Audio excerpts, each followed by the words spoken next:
Livro de João, capítulo 21.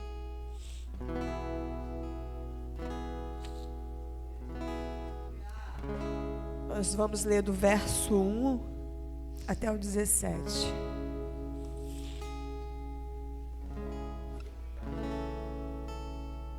Aleluias.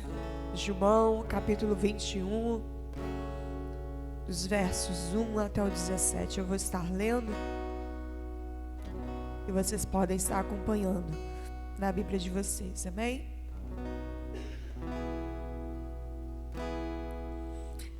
Depois disso, tornou Jesus a manifestar-se aos seus discípulos junto ao mar de Tiberíades.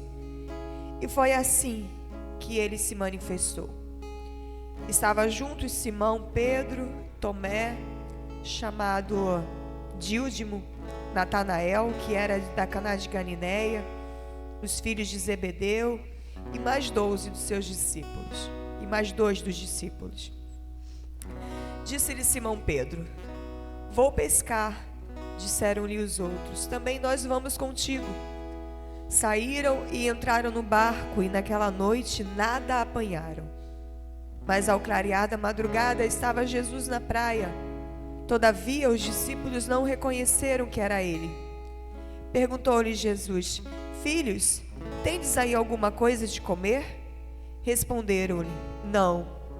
Então lhes disse: lançai a rede à direita do barco e achareis. Assim fizeram, e já não podiam puxar a rede, tão grande era a quantidade de peixes. Aquele discípulo a quem Jesus amava disse a Pedro: é o Senhor.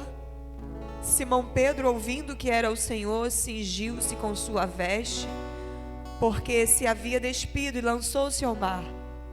Mas os outros discípulos vieram no barco puxando a rede com os peixes, porque não estavam distantes da terra, senão quase 200 côvados. Ao saltarem em terra, viram ali uma brasa e em cima peixes, e havia também pão. E disse-lhe Jesus: trazei alguns dos peixes que acabaste de apanhar.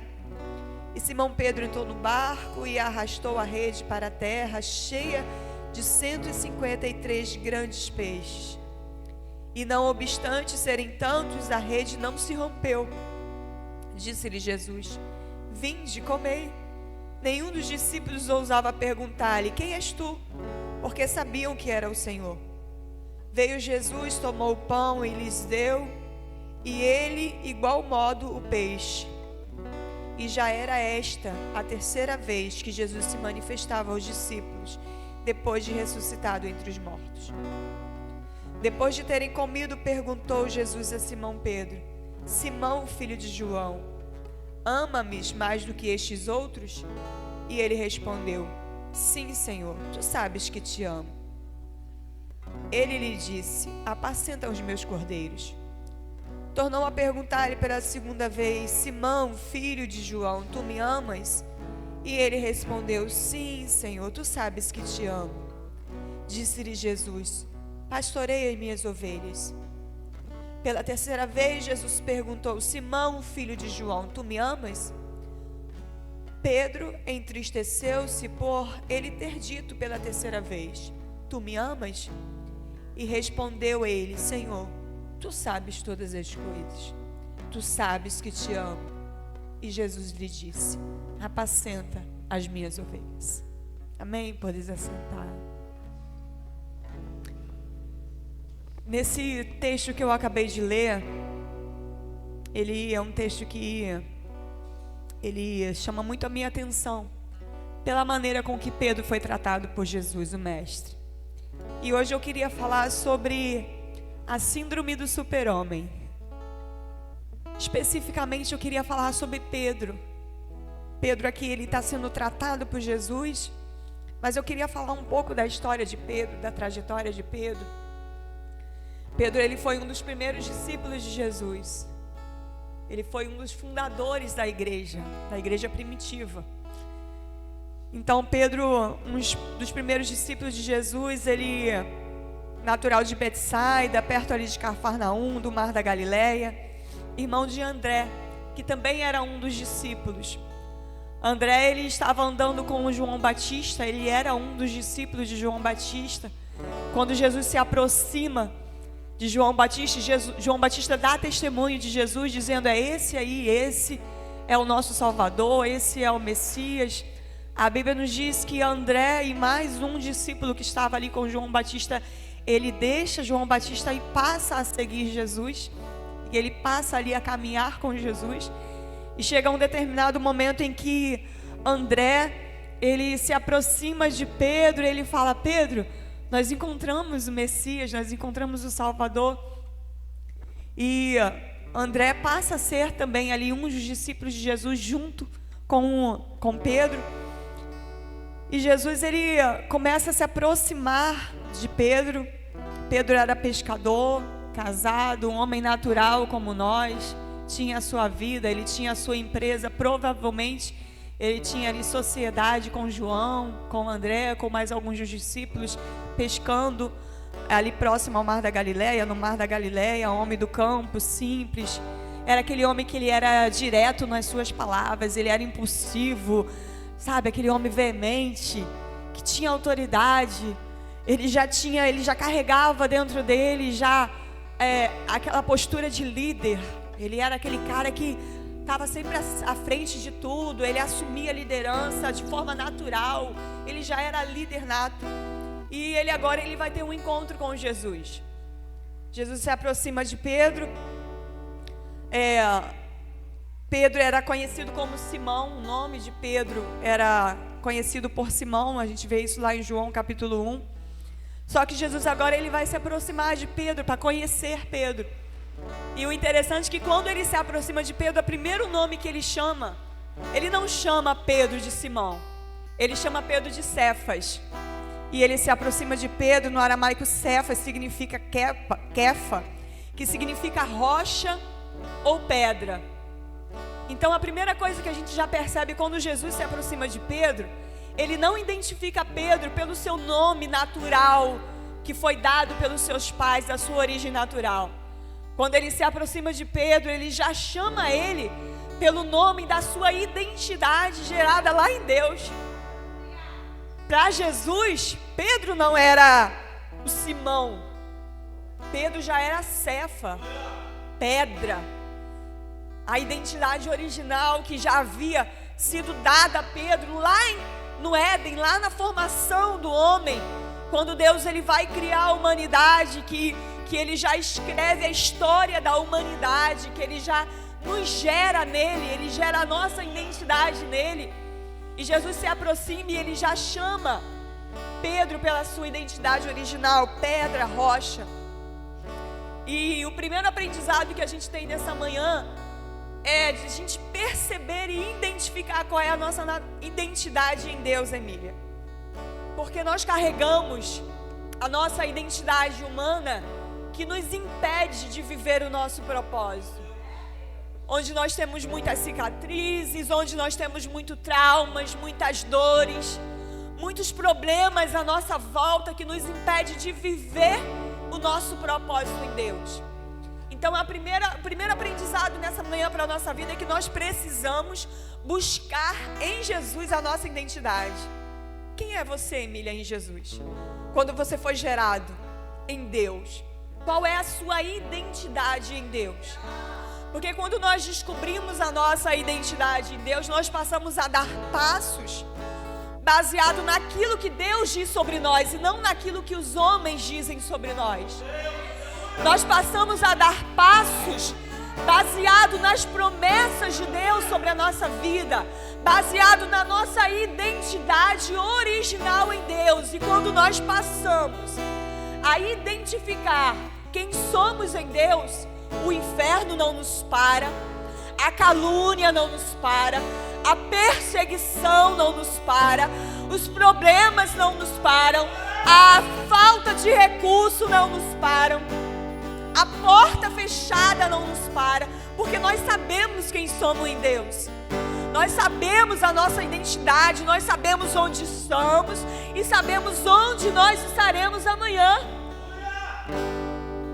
A Márcia essa semana estava falando comigo no telefone e ela me perguntou: pastora, você Você consegue imaginar onde você vai estar daqui a 20 anos? Eu consigo me ver daqui a 20 anos. Eu consigo ver essa igreja. Eu consigo ver o mover de Deus, o sobrenatural de Deus nesse bairro, nessa comunidade, nesse ambiente, porque eu sei a identidade que eu carrego em Deus.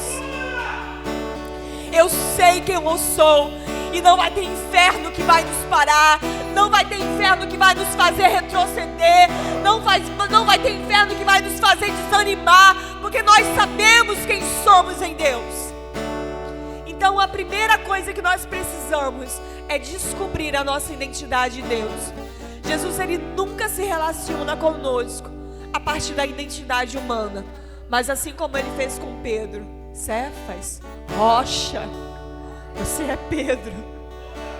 E ali ele se aproxima de Pedro e ele convida Pedro para o seguir. E Pedro o segue, e ali ele começa a fazer a sua trajetória de caminhada, de crescimento em Deus. Porque ter a nossa identidade não significa que nós já estamos prontos para ver o propósito. A gente precisa passar nesse processo de crescimento. E Pedro agora ele vai começar a caminhar nesse processo de crescimento. Ele já tinha ali a sua aptidão de liderança, né, que já era o propósito que ele carregava com ele, já fazia parte da sua identidade, mas ele precisava ser tratado em algumas áreas. E ali, caminhando com Jesus, Pedro vai viver muitas experiências com Deus. Ele vai viver a experiência de andar por sobre as águas, por ele ser um homem ousado. Vai ser o único dos discípulos que teve a ousadia de pedir a Jesus: Jesus, me deixa ir ter contigo. E Jesus: vem Pedro. E ele vai e pisa na água. É certo, Pedro afundou. É humano, é normal a gente ter os nossos momentos de fracasso, os nossos momentos em que a gente vai olhar para a tempestade, vai duvidar. Mas assim como é certo que nós vamos ter esses momentos de fracasso, de dúvida, também é certo que Jesus vai estar ali para estender a mão e vai nos levantar e vai nos colocar de novo por sobre as águas. Então Pedro, ele vai viver algumas experiências com Deus, e ele anda por sobre as águas. Ele participa com Jesus ali do momento da transfiguração, onde ele sobe no monte para orar. Jesus convida os 3 discípulos mais próximos para orar, e ali ele vê o momento em que Jesus ele é transfigurado, e que ele recebe Elias, e que ele recebe Moisés ali no monte. Ele passa por experiências lindas com Deus. Ele também passa por uma experiência onde ele foi repreender Jesus, né? Quando Jesus foi falar da sua morte iminente, e Pedro vai dizer: não, isso não vai acontecer contigo. E Jesus aí repreende Pedro: aparta de mim, Satanás, né? Porque você não vai impedir que o propósito venha acontecer. Então Pedro, em todo esse processo, ele está aprendendo, ele está crescendo, ele está se desenvolvendo. Ele está tirando aquelas características, aquelas coisas que há nele que talvez não sirva para poder fazer a obra de Deus. Mas Pedro continua nesse processo. E chega um momento da história, lá no livro de Mateus capítulo 16, que Pedro ele entende quem é Jesus. E Jesus vai questionar: quem vocês acham que eu sou? Quem as pessoas dizem sobre mim? O que eles dizem que eu sou? E cada um vai trazer a sua opinião. E Pedro traz a revelação, né? Não, você é o Cristo. Eu identifico isso, eu percebo que você é o Messias, que veio para nos salvar. Eu já percebi que você é aquele que vai vir trazer salvação à humanidade. E Pedro, ele entende ali a revelação de Jesus, mas ele ainda está sendo tratado. Até que chega o momento da grande ceia, a última ceia. Os discípulos vão lá, preparam a ceia, chega aquele momento de comunhão, eles estão ali adorando, estão ceando. E Jesus ele vai trazer a revelação de que ali, naquele momento, havia um que o iria trair. Que estava ali entre eles, quem o iria trair, quem iria o entregar à morte. E Jesus faz essa revelação. E ele começa a dizer: olha, está chegando o momento de eu ser crucificado. Está chegando o momento em que eu não vou estar mais entre vocês. Eu vou ser entregue. eu vou cumprir o meu propósito, eu vou à cruz, eu vou sofrer aquilo que foi designado para mim. E nesse momento, o super-homem Pedro, ele bate no peito e ele diz assim: você morrer? Tu pode até morrer, mas se tu morrer eu vou contigo. Tu não vai fazer nada que eu também não consiga ser capaz de fazer. De nenhum modo eu vou permitir, Jesus, que você morra e que eu não esteja lá presente. E Jesus, ele diz para Pedro: Pedro, você não se conhece ainda. Você ainda vai precisar passar por um tratamento. Sabe por quê? Porque você vai me negar. Antes que o galho cante, você vai me negar. E Pedro recebe aquela palavra, e por ele não se conhecer, por ele não entender ainda aquilo que ele era, aquilo que ele carregava, ele chega para Jesus e diz: não, eu te negar? Eu não vou te negar. E o interessante é que nesse texto, outros discípulos também ali, a Bíblia diz que os outros discípulos também dizem que não negaria Jesus. Só que Jesus, ele vai tratar agora com Pedro, porque Pedro acreditava firmemente que ele não iria negar Jesus. Ele tinha uma convicção dentro dele tão forte de que ele era o cara. Ele jamais iria fazer isso. Talvez os outros discípulos, movidos ali pela conversa, falaram isso também no ímpeto. Mas Pedro, ele acreditava fielmente que ele não iria negar Jesus. E ali a gente vê o momento em que Jesus, ele é traído. Pedro ainda se levanta, desembainha sua espada. Ele corta a ovelha do soldado Malco para poder defender Jesus. Jesus pede para Pedro guardar a sua espada, falando: Pedro, não é o momento, guarda a sua espada, se acalma, não vai ser desse jeito. E Jesus é crucificado. A Bíblia nos diz que antes de Jesus ser crucificado, Pedro realmente nega Jesus. Por 3 vezes, pessoas se aproximam dele para poder, que identificam: não, esse era um dos discípulos, ele estava lá com vocês, ele estava lá com Jesus. E Pedro nega por 3 vezes. E quando ele ouve o galo cantar, ele cai em si, ele percebe: Jesus tinha verdade, eu não sou aquilo que eu achei que fosse. E Pedro cai em si e ele percebe que, cara, ele não é realmente esse cara bambambam, esse cara que poderia morrer por Jesus, que poderia entregar a vida dele por Jesus, que conseguiria ter coragem, que conseguiria ter a ousadia de ir lá com Jesus. E muito o contrário, ele nega Jesus.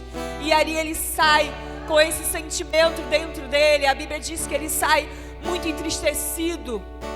Ele chora amargamente por causa dessa traição. Só que Pedro, ele não desiste da sua trajetória.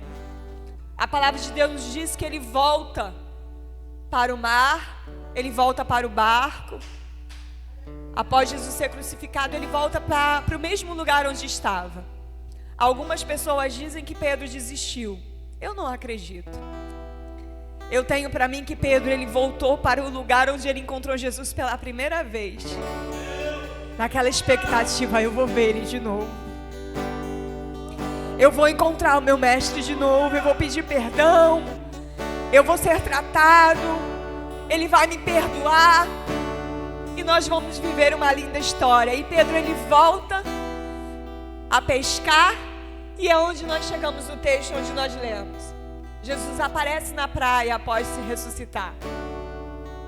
E ele chega na praia e ele grita para aqueles que estão lá no mar. A palavra de Deus nos diz que a embarcação não estava longe da praia. E ele grita e ele pergunta: tem algum peixe aí? Tem alguma coisa para a gente comer? Os discípulos respondem que não tem. E ele fala: então joga a rede à direita. E os discípulos pegam muito peixe. Só que Pedro, por não ter tanta intimidade quanto João, que João era o discípulo que deitava, recostava sua cabeça no peito do mestre. Então João, ele tinha um nível de intimidade maior que Pedro. E João, ele consegue perceber que aquele que está na areia era Jesus. E ele diz para Pedro: é o mestre que está lá, é Jesus, é o Senhor que está lá. A Bíblia nos diz que Pedro, ele está tão ansioso para esse reencontro, que ele não consegue esperar a embarcação vir. Ele veste a sua roupa, ele pula no mar e ele nada para poder chegar próximo de Jesus o mais rápido possível. Quando ele chega próximo, Jesus ele vai dar pão, ele vai dar peixe para os discípulos, ali eles se alimentam. E Jesus se volta para Pedro, para poder agora tratar aquele que achou que era um super-homem, que conseguiria fazer o que ele acreditava fazer. E é sobre isso que eu quero falar, sobre a síndrome de super-homem. Nenhum de nós aqui, nenhum de nós temos essa capacidade de ser superior a Jesus, de fazer mais do que Ele fez. Tudo que nós temos em nós é dado por Ele, vem dEle, toda a nossa força, todo o nosso vigor, tudo que nós conseguimos fazer na obra dEle, no nosso lar, vem dEle, é tudo dEle, não tem nada em nós que possa, onde nós possamos bater no peito e dizer, fui eu quem fiz, eu tenho essa capacidade, eu sou esse tal, eu sou essa pessoa. Nós não temos isso em nós. Tudo que nós temos vem de Jesus. Por isso nós precisamos depender dEle todos os dias. E não tem problema nenhum nós fracassarmos em alguns momentos. Não tem problema nenhum nós nos sentimos fracos por alguns momentos. Não tem problema nenhum nós pararmos para descansar em alguns momentos. Porque nós somos humanos, somos naturais. Nós temos uma naturalidade que ela não é superior ao nosso Cristo, ao nosso Deus. E tudo que nós fazemos por causa dEle. Todas as vezes que eu oro para Deus e eu converso com o Espírito Santo, eu fico olhando e eu fico conversando com o Espírito Santo e eu falo, Espírito, tu está fazendo uma linda obra. Eu não sou isso. Eu não tenho isso. Eu não sou capaz de fazer isso. É você que está fazendo. Muito obrigada por tudo que você está fazendo. Espírito Santo, você está fazendo uma linda obra. E ali eu fico sorrindo na presença de Deus, me alegrando em Deus, porque tudo que eu tenho, tudo que eu sou, tudo que eu faço é dEle. Vem dEle, é Ele que está fazendo em mim, porque eu não tenho nada. Nós não temos nada. Nós só temos fracassos, derrotas, pecados. E o dia que nós conseguimos entender que nós precisamos estar nele para sermos algo, nós vamos conseguir ser grandes pessoas. Só que agora Jesus ele vai tratar Pedro. E ele chega para Pedro e ele pergunta para Pedro 3 vezes: Pedro, tu me amas? Pedro responde: sim, Senhor, eu te amo.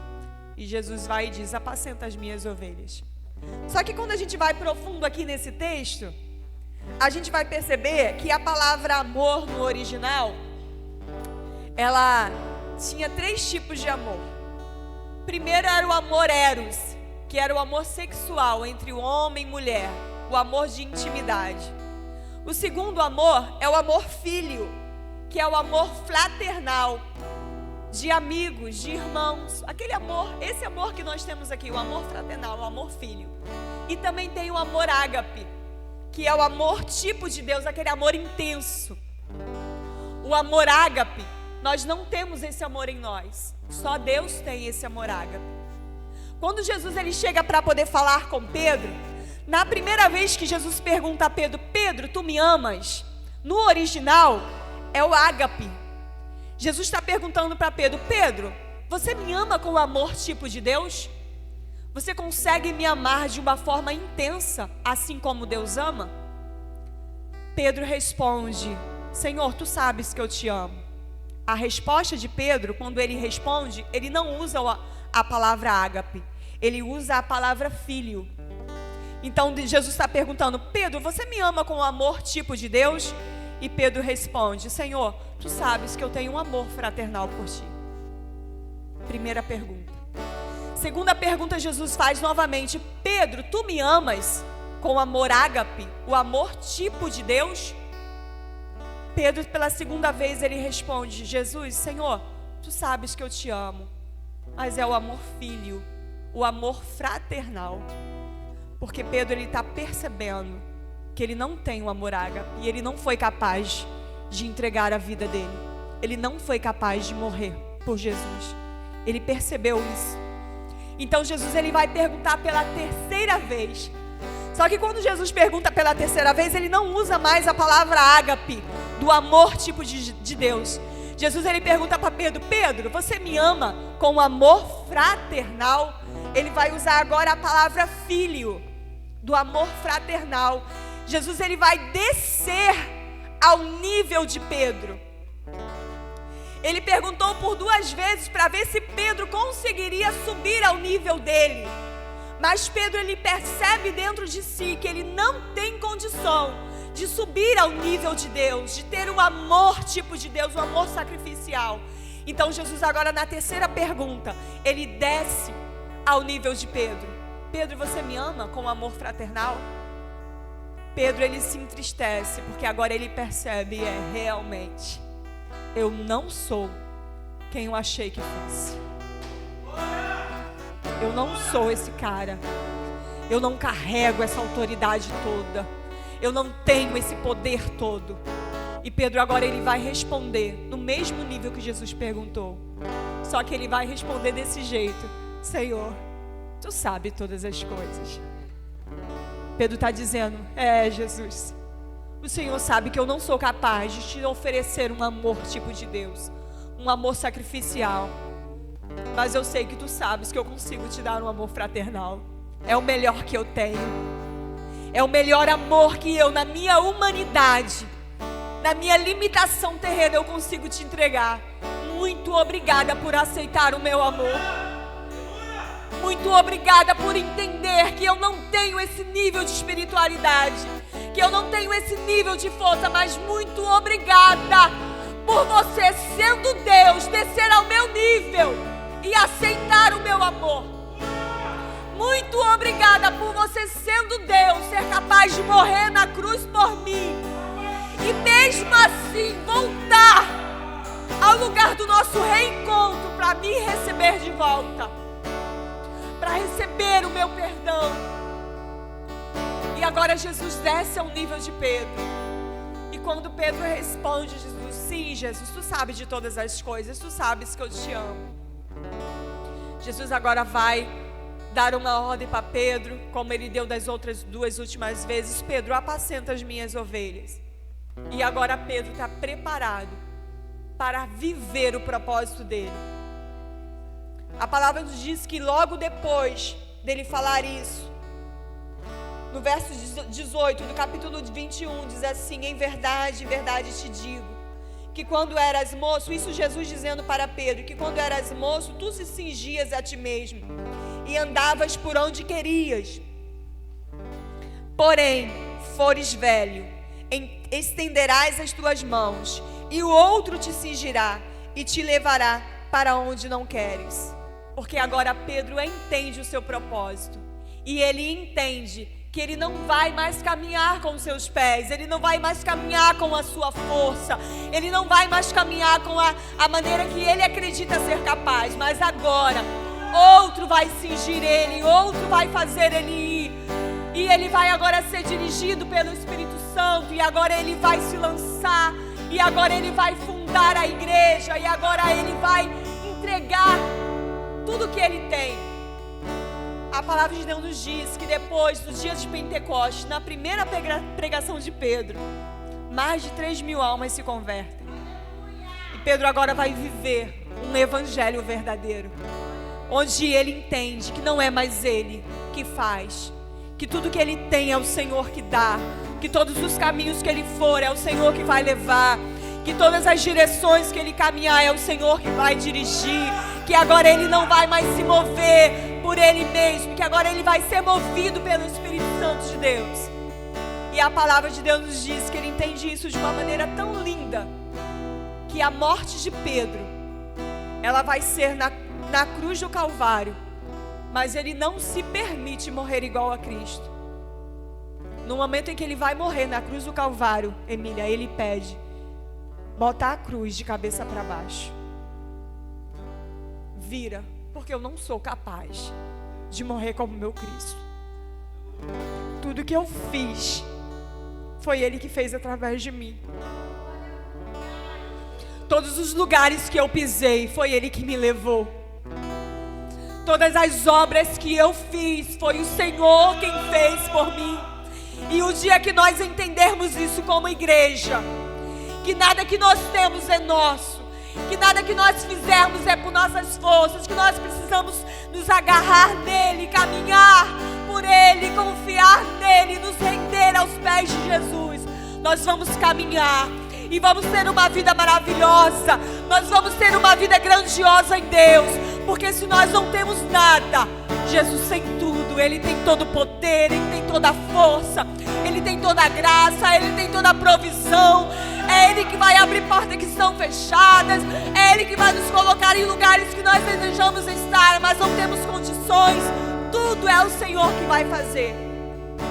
E quando nós entendermos isso, e caminharmos em direção ao Espírito Santo de Deus, na dependência total dEle, nós vamos ver grandes coisas na nossa vida. Nós não temos capacidade de amar com o amor tipo de Deus. Nós não carregamos dentro de nós, Emília, o amor ágape, mas o Filho, nós carregamos o amor fraternal. Que venhamos caminhar nesse amor. Deus, Ele não quer que você chegue no nível dEle. Ele se rebaixa ao seu nível. A palavra de Deus nos diz que Ele se esvaziou da sua glória. Ele abandonou tudo que Ele tinha. Ele deixou o trono, Ele deixou a glória, Ele deixou o reino, Ele deixou o governo. Ele se esvaziou, desceu à terra, se fez homem. Ele mostrou que também Ele sentia as mesmas dores que nós. Ele mostrou que seria possível viver uma vida em santidade. E Ele mostrou o quanto nos ama morrendo na cruz do Calvário. É que nós temos essa síndrome de super-homem, né? Nós achamos que somos o cara, que nós conseguimos. Mas a palavra de Deus para nós essa manhã: você não precisa carregar o amor ágape dentro de você. Você não consegue. Vai com o Filho. Vai com o amor filho, amor fraternal. Vai amando, vai cuidando, vai caminhando na sua sinceridade. Se for possível, faça igual Davi, seja sincero. Davi, eu estava orando essa semana, eu falei: Deus, o que tem em Davi? Eu quero isso para mim. Porque você vai ler a história dos reis de Israel, você vai ler a história de Salomão. Tudo que Deus está fazendo, Ele está falando por amor a Davi, é que eu estou fazendo isso. O templo está sendo construído, Salomão, por amor a Davi teu pai. Todos os reis da história de Israel, não está vindo destruição agora, por amor a Davi. Eu estava falando: Deus, quem era Davi? Eu quero o coração de Davi, para que o Senhor olhe para mim e faça coisas sobre a vida dos outros e diga: por amor a Mônica, eu estou fazendo isso. Falei: Deus, me dá esse coração. Quem era Davi? Que a Bíblia diz que era um homem segundo o coração de Deus. Quem era Davi? Era um homem natural, normal, igual nós, que reconhecia quando pecava, rasgava suas vestes e dizia: eu pequei mesmo, eu transgredi, mas Deus, pode tirar tudo de mim, só não tira o teu espírito. Tira tudo que o Senhor quiser tirar, mas não tira o teu espírito. Tudo que Davi tinha era a presença de Deus. Quando ele estava triste, ele falava com Deus: eu estou triste, eu estou perturbado, eu estou angustiado. Deus, por que o Senhor não vem aqui? Por que o Senhor não me socorre? Ele expressava aquilo que ele sentia. Ele não era falso, ele não era hipócrita. Ele falava, ele se rasgava diante de Deus. Mas todas as vezes em que ele travava suas batalhas, ele consultava ao Senhor. Todas as vezes que ele era sincero, que ele colocava diante do Senhor as suas queixas, ele também levantava as mãos e adorava. E ele dizia: se eu estou aqui, é por causa dele. Se eu estou sendo sustentado, é por causa dele. Se eu estou comendo, é por causa dele. É ele que está fazendo. Davi, ele era sincero diante de Deus. Que nós venhamos buscar esse nível de espiritualidade, onde nós entendamos que somos naturais, somos humanos, vamos errar, vamos pecar, vamos falhar, vamos nos cansar. Mas se nós entendermos e permanecermos em Deus, nós teremos uma vida abundante e vitoriosa. E nós veremos muitas outras coisas acontecendo em nosso meio. Portas se abrindo, milagres acontecendo, paralíticos andando, cegos enxergando. Porque os céus, as portas do céu estão abertas sobre a igreja. A igreja só precisa tomar posse das bênçãos de Deus. Amém? E eu agradeço a minha oportunidade, agradeço por ter antecipado a palavra. Eu tenho uma reunião agora, eu não vou poder ficar até o final, mas eu agradeço a todos por estarem aqui, por estarem caminhando, por estarem buscando. Nós temos visto muita coisa boa acontecendo, muito milagre. E esse é só o começo. Esse é só o começo de uma linda história. Amém? Agradeço a oportunidade, Emília. Deus abençoe sua vida.